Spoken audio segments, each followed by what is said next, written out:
এই দলিলে তুই সই টাকার না না, আমার স্ত্রীকে জিজ্ঞাসা না করে আমি কোনো দলিলে সই করবো না। স্ত্রী তুই তো অনেক কিছু শিখে গেছিস। বউ শব্দটা তোর মুখে এখন স্ত্রী হয়ে গেছে। হবেই তো। ছোট মা তুই শকুনি বাবার সঙ্গে মিলে রাতের পর রাত ইঞ্জেকশন দিয়ে আমাকে জানোয়ার বানাতে চেয়েছিলি। ভেবেছিলি অমানুষের মতো চুরি ডাকাতি চিন্তাই করতে গিয়ে পুলিশের গুলিতে আমার জীবনটাই চলে যাবে। বাহ, তোর বুদ্ধিটা তো খুব খুলে রেখে দেখছি। কেন খুলবে না?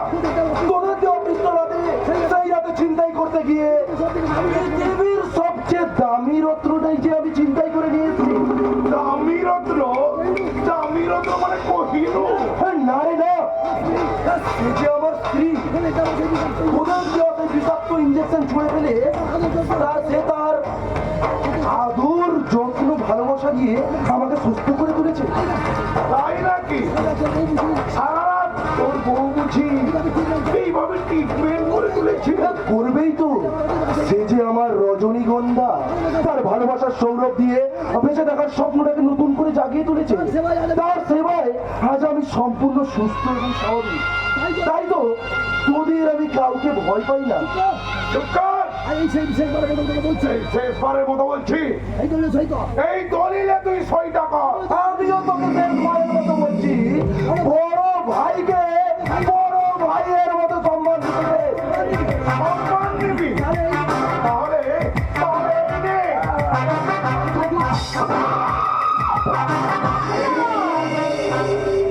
দেখি রজনী, চুপ চুপ। বড় ভাইয়ের স্ত্রীকে যে বৌদি বলে ডাকতে হয় সাহস শিখিসনি? বৌদি বল রে জানোয়ার, বৌদি বল। কি আমি জানোয়ার? তুই একটা জানোয়ার। শক্তির অহংকারে মত্ত হয়ে আজ তোমরা যে জানোয়ারের মতো আচরণ করছো তা মনে হয় তোমাদের জানা নেই যে একটা জানোয়ারের চেয়ে একজন সৎ মানুষের সৎ সাহস অনেক বেশি। ওকে তুমি ছেড়ে না রজনী, আমার সম্পত্তি লিখে নিতে আর আমাকে চাবুকের পর চাবুক মেরেছে। ওকে তুমি উচিত শিক্ষা দাও। আমার কাছ থেকেও কতটুকু শিক্ষা পাবে? এতদিন যে তোমার পিঠে চাবুক ঝরিয়ে ওর হাতে শক্তি এনেছে, ওর পিঠে চাবুক মেরে তুমি বুঝিয়ে দাও রক্ত ঝরানোর স্বাদ কত ভয়ঙ্কর। আমাকে অসুস্থ অস্বাভাবিক সাজিয়ে দিনের পর দিন অস্বাভাবিক সাজিয়ে দিনের পর দিন আমাকে চাবুক মেরেছে আর উল্লুক তোমার পাঁচাটা কুত্তা বলে ঠাট্টা ব্যক্ত করেছে। আর এই চাবুক আজ আমি ওর পিঠে মেরে বুঝিয়ে দিতে চাই আমি উল্লুক সুয়ার পাঁচাটা কুত্তা নই, আমি এ সংসারের বড় ভাই।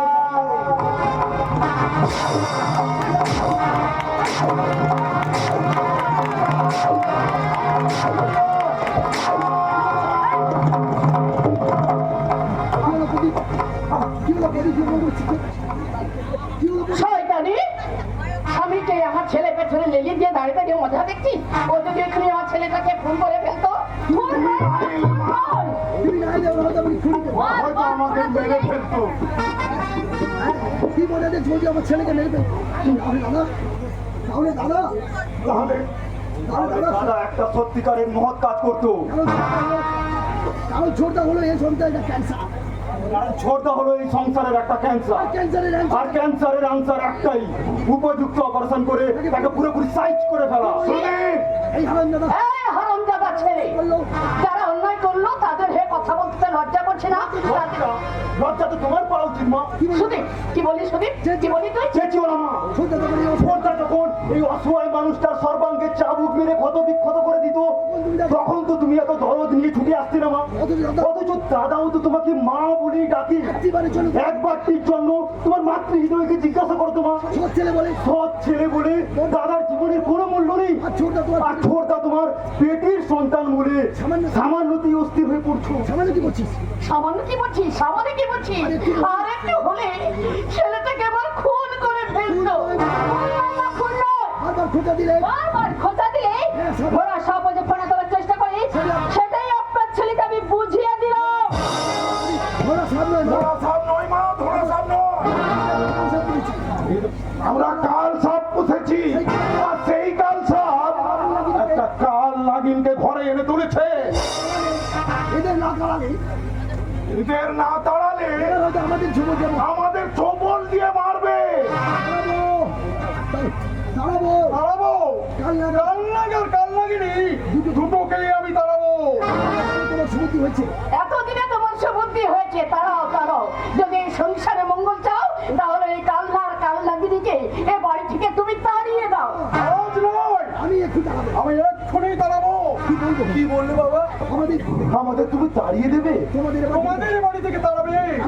এমন বুকের কাটা ছিটা, তোমাদের বাবা বাবা আমি বাবা আমি ওই যে সংসারের কোনো লক্ষ্মী মা তোমাকে দাঁড়িয়ে সে সংসারের ক্ষতি আমি করতে পারি না।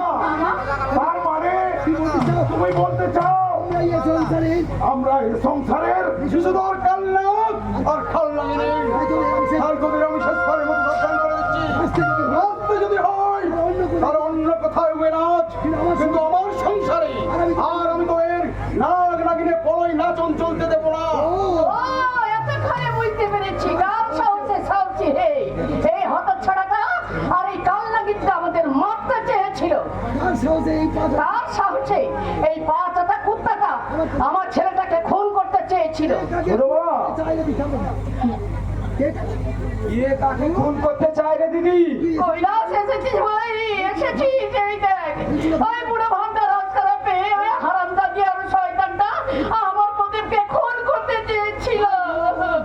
হাই ভোলামন, দিদি আবার কয় কি? এত ট্রিটমেন্ট করার পরেও এতদিন এত ট্রিটমেন্ট করার পরেও ছোড়াটা আবার পাগল হয়ে গেল নাকি? না মামা, আমি পাগল নই হ্যাঁ আমি পাগল নই, হ্যাঁ আমি সম্পূর্ণ সুস্থ। বলছে নিজেকে পাগল বলে পাগল কি আর নিজেকে পাগল বলে রে বাবা?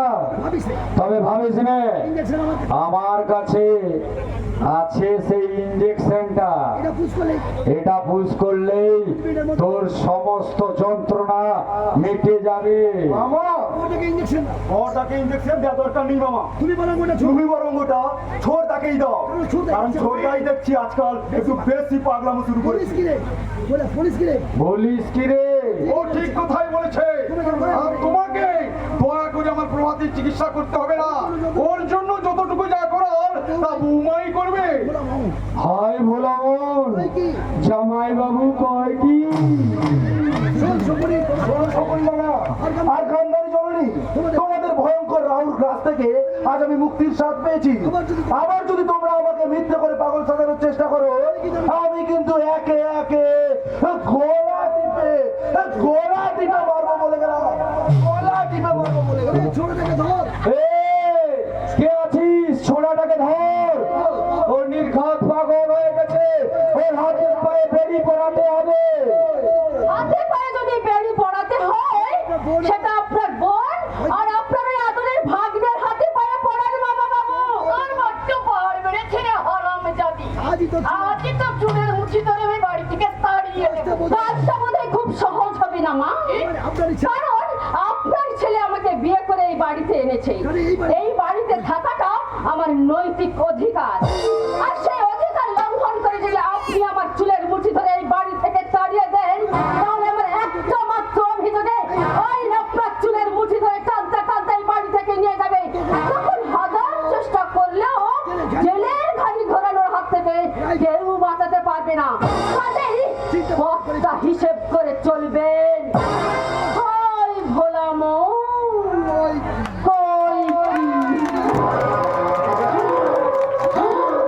আমার চার্জার উঠে গেছে দাবার চাল আজ উল্টে গেছে মামা। কিস্তি মাফ করো কিস্তি মাত করার আগে এবার নিজের ঘুটি সামলাও। শুধু শুনেন নিজের বিরুদ্ধে কোনো নিজের আপনাদের বিরুদ্ধে চলুন নিজের আপনজনদের বিরুদ্ধে কথা বলতে তোর লজ্জা করছে না? আরে ছোটা, বরং তোদের আপনজন ভাবতেই আমার ঘৃণা করছে। শুনেন কি বললি হতভাগা? বেশি কিছু বলতে না চাইলেও একটা দামি কথা বলছি, মন দিয়ে শোনো। আর যদি কখনো তোমরা দাদা আর বৌদির ক্ষতি করার চেষ্টা করেছো, তাহলে আমি কিন্তু তোমাদের ছেড়ে দেবো না। কথাটা মনে রেখো, কথাটা মনে রেখো। মনে রাখতে চাইছি বলছি কিনা কাকে মনে রাখতে পারছিস রে বাবা? মনে রাখার মতো মনটাই যে ওদের নেই। থামো, এইভাবে আসতে তোমার লজ্জা করছি না? লজ্জা এই সন্তান কেন করবে? ভয় করি কেন করবে? এই সন্তান এই সংসারে সর্বনাশে তাণ্ডব করতে তোমার যখন বিন্দু তখন আমারই বা হাসতে লজ্জা করবে কেন? তবে কি তবে কি? প্রাণ খুলে আনন্দ করো। প্রাণ খুলে আনন্দ করো। করবই তো, আজকে আমার সত্যি করবই তো। আজ আমার সবচেয়ে আনন্দের দিন। এই দিনটার জন্য আমি দীর্ঘ 22 বছর অপেক্ষা ছিলাম। আমার মঙ্গলময় মাঝে এই সংসারটাকে কেমন নীল করে গড়ে তুলেছে। আমার ব্যক্তিত্বের প্রথম স্বীকৃতি ওই প্রভাতের জীবনে সুখের সূর্যোদয় ঘটে ওকে প্রভাত গড়ে তুলেছে। সেই প্রভাত এবার এই চন্দ্র বড় ছড়ে ওকে সাথে চাবুক মেরে মানুষ করে গড়ে তুলবে। না, কখনো নয়। ওই ইটেটাকে এই সংসারে আমি কর্তৃত্ব করতে দেব না। যদি মালিক হয়, আমার ছেলে প্রদীপই হবে এই ব্যবসার মালিক। ভয়ঙ্করী, কাকে তুমি মালিক বলছো? যে এখন সংসারে কাজ করে এই সংসারের কাকশালিকের মতো ওকে খুঁটে খুঁটে পেটের ভাত জোগাড় করতে হবে। কি বললা তুমি? ঠিকই বলেছি। ঠিকই বলেছি। আদরে দুলাল প্রদীপ, তোমার আদরে দুলাল প্রদীপ যদি এখনো নিজের চরিত্র সংশোধন না করে ওকে আমি ত্যায্য ওকে আমি ত্যায্যপুত্র করবো। সে কি জামাই বাবু? কি জামাই বাবু, অমন সুন্দর ছেলের জন্য কি একটু বুঝি। একে আপনি তেজপুত্র করে দেবেন? আমি জানতাম মামা, বাবা না বলো তো। এই বাবা নামক লোকটা আমাকে এই কথাই বলো। একদিন আমাকে এই কথাই বলবে। যাচ্ছে। আমার সত্যি প্রশ্ন যাচ্ছে। বলি, আজ আমার সব মনে প্রশ্ন যাচ্ছে, এই লোকটা সত্যি আমার নিজের। সত্যি আমার নিজের বাবা তো? প্রদীপ প্রশ্ন রাখো। প্রশ্ন তুমি দারুণ করেছো। প্রশ্নটা তুই তো নিজের মা। তোমার নিজের মাকে করো বাবা, তোমার মাই তো পারবে এই প্রশ্নের সঠিক উত্তর দিতে। শুনলি ভাই? শুনলে ভাই, এই কথাগুলো শুনলে তুমি পুরো ভাবটার কথাগুলো ভালো করে শুনলে কি ওই না তো। শেষ পর্যন্ত কি কই না তো। কই না তো, আমার শুনতে আছে। অমন কথা আমায় শুনতে আছে নাকি? আমাদের কি হবে কইলা? শেষ পর্যন্ত কি আমাদের মা ছেলেকে পথে পথে ভিক্ষে করতে হবে? ভাগ্যে থাকলে তাই হবে। তাই যদি হয় সবার আগে ওই বুড়ো ভান্ডাকে খুন করে দেবো। আরে ভোলাবো, ছেলেটা আমার কই কি? পিতা স্বর্গ পিতা ধর্ম পিতা হি পরমং তব পিতরি প্রতিমা পর্ণে প্রিয়ন্তি সর্বদেবতা। অর্থাৎ সেই পিতাকে কি খুন করতে আছে রে বাবা? ওই পুরো ওই বুড়োটাকে বাবা বলে রাখতে ঘৃণা হচ্ছে। আমার ঘৃণা হচ্ছে। হোক বাবাকে হোক, বাবাকে আপন ঘৃণা হলে আমাকে আপন ভাবো। বাবাকে আপন ভাবতে ঘৃণা হলেও আমার সম্পত্তিটাকে আপন বাবার ওই সম্পত্তিটাকে কোনোদিন আপন ভাবতে ঘৃণা করবি না। যতদিন ওই সম্পত্তি তোর বাবার নামে থাকবে ততদিন ভক্তি গদ গদ কণ্ঠে বলবি পিতা স্বর্গ পিতা ধর্ম। কৌশলে আর ওই সম্পত্তি ছলে বলে কৌশলে তোর হাতে নে। বলবি কি জানিস? টাকা স্বর্গ টাকা ধর্ম টাকা হি পরমং তপ।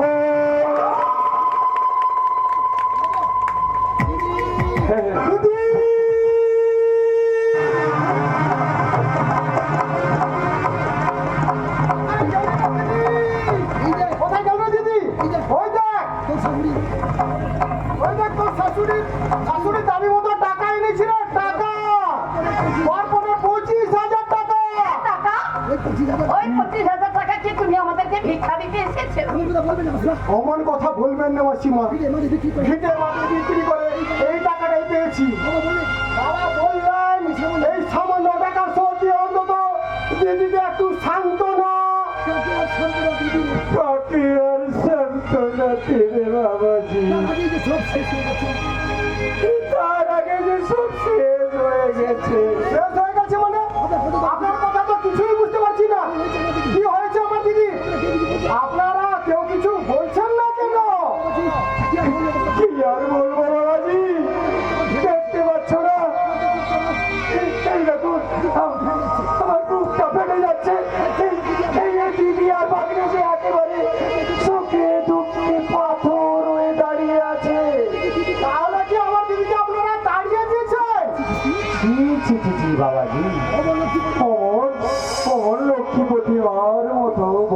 থেকে তাড়ায়। আমার পাগল ভাগ্নে তার পাগলামির চোরে ওকে একেবারে পাগল না না পাগলিনী করে দিয়েছে।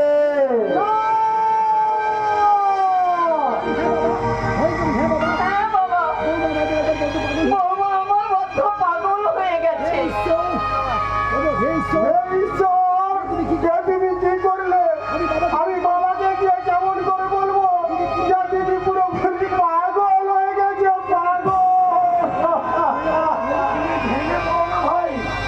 ভেঙে পড়ো না।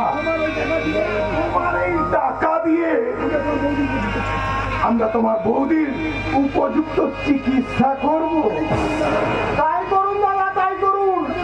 যেমন করে পারে আমার দিদিকে সুস্থ করে তুলুন, নইলে আমার বাবা হয়তো আর বেশি দিন বাঁচবে না। একটিবার আমার দিদির কাছে নিয়ে যাবেন, একটু চোখে দেখা দেখবো। তুমি দেখতে চাইলেও আমার জামাই বাবু অর্থাৎ তোমার দিদির শ্বশুর মশাই তার কোনো ছেলে ওরা তোমার দিদিকে দেখতে দেবে না বাবা। দেখতে দেবে না? দেখবে কেমন করে? ওর পাগল স্বামীর রাতে মার খেয়ে আর শ্বশুর ওর ছোট দেওয়ারের মানসিক অত্যাচারে অতিষ্ঠ হয়ে মেয়েটা আজ কত পাগল হয়ে গেছে। আর সেটা যাতে প্রকাশ না হয় ও বৌমাকে তালা বন্ধ করে ঘরের ভেতরে পুরে রেখেছে। এই মেসমশাইকে তো আমি সৎ এবং ভদ্রলোক জানতাম, কিন্তু আজ শুনে মনে হচ্ছে শুধু অসতী নয় বাবা, শুধু অসৎ নয়, ওই লোকটার কুমন্তব্য আছে, কুনজর আছে। আমার বৌমার দিকে কুনজরে তাকিয়েছিল। আমার বৌমা সেই প্রস্তাবে রাজি হয়নি বলে ওই মানুষটা আমার বৌমাকে পাগল করে দিয়েছে।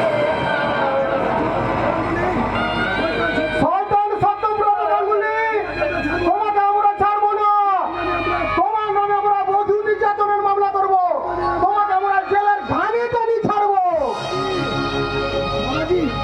বাবাজি দয়া করে আপনারা আমার দিদির দিকে একটু নজর রাখবেন। আমার দিদি যদি কিছু হয়ে যায় আমরা কেউ বাঁচবো না বাবু, আমরা কেউ বাঁচবো না। কেউ বাঁচবো না। দয়া করে আপনার দিদি ইস্তিমার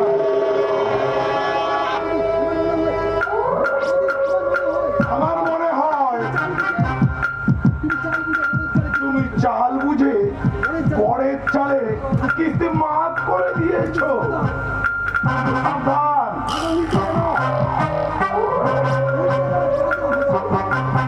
উল্টে যেন নিজেই আগ্রা হয়ে যাও।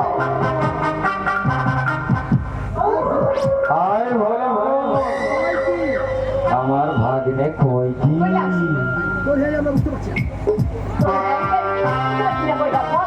আমি না করে বল, সত্যি কথা বল। আমি যেটা আইডিয়া দেব সেটাই তো ভাবছি। সেটাই তো ভাবছি কোন আইডিয়া দেব। ভাবছি আইডিয়াটা দেবো। যে আইডিয়াটা দেব আমি এখন, সে আইডিয়াটা কিন্তু এই 25,000-এর থেকেও কম নয়।